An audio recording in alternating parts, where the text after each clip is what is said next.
Hey guys, it's Lauren with Discover Double Bass. And today I'm going to teach you how to trill. Now a trill is an ornamentation that sounds a little bit like a flutter between two notes. And there are two different ways that you can trill depending on the time period that your piece was written in. So I'm going to show you that, and I'm also going to show you how to make trilling easier because it's a little bit difficult to do right from the get-go. There are two main components that make up a trill. There's the main note, which is the note that's written on the page, and then the note right above it, and that's the note that you trill to. Now that note isn't written in the music, but generally, unless otherwise specified, the note that you trill to is always a step above, either a half or a whole step. And the way that you determine that is based on the key that you're in. So trills are generally diatonic, unless, like I said, otherwise specified. So let's say you're in the key of D major. In the key of D, we have F sharp and C sharp. So if you're trilling on a C sharp, then you can just assume that the note that you trill to is a D natural. But if you have a little sharp symbol above the note next to the trill, then that would be a D sharp. So otherwise, unless otherwise specified, just assume that you're going to be trilling upward to the next diatonic note in that key. Now, depending on the time period that your piece was written, you're either going to start your trill from the written note or the note right above it, which isn't written in the music. So if you are playing a piece that was written in the classical era or later, so anywhere from the classical period to now, modern music, then you're going to start the trill from the note that's written on the page. So in the Bottesini Elegy, towards the end, he's got a really nice trill, and his music was all written in the Romantic era. So we're going to start that from the written note.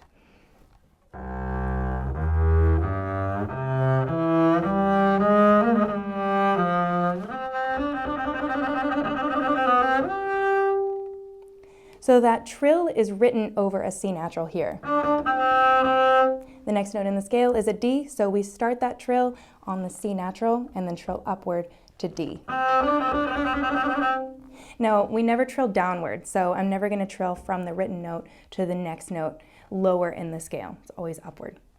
Now, if your piece was written in before the classical era, so in the Baroque era or earlier, then you start on the note above the written note. So in the Bach Third Cello Suite, in the first Bourrée, there's a spot where there's a trill over a G natural. I'm sorry, over an F sharp. So this trill right here, the written note is an F sharp. But I know that I'm going to be trilling up to that G natural because of the key, and so I start that trill on the G natural. Now that one's a little bit strange because you have to sort of anticipate what the next note in the scale is, but it's a good thing to know because that's just a difference in time period. Now, trills are a little bit difficult because you move really quickly between two notes. So the general pacing of a trill commonly will be where you start a little bit slower and then quickly speed up. Not always, but a lot of times that's what I like to do if I have enough time. And so as you start to get faster, this is just a speed kind of thing. So I find that the best fingers to trill on are between 1 and 2, or if I absolutely have to, 1 to 4 for a whole step. I try to avoid 2 to 4 because that's not as clear and it kind of slows me down. You can do it, but I just don't like it as much. So planning your fingers is important here. And then something that will also help you is your bow placement. If your bow placement is too far away from the bridge, then you're not going to get as clear as a sound. So instead, get your bow close to the bridge, as close as you possibly can, and you can get those notes to pop out.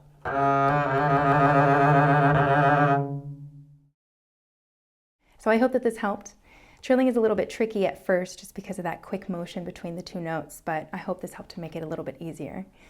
Now, if you have any questions over anything in this video or anything bass related at all, please leave a comment under this video and I'll answer you as soon as I can. If you enjoyed this lesson and you'd like to learn more from me, check out one of my many full-length courses, including one all on thumb position technique, available exclusively on discoverdoublebass.com. Thanks for watching. See you next time.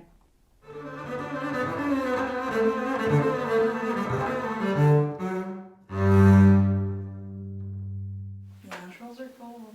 Yeah, they're pretty. That was so enthusiastic.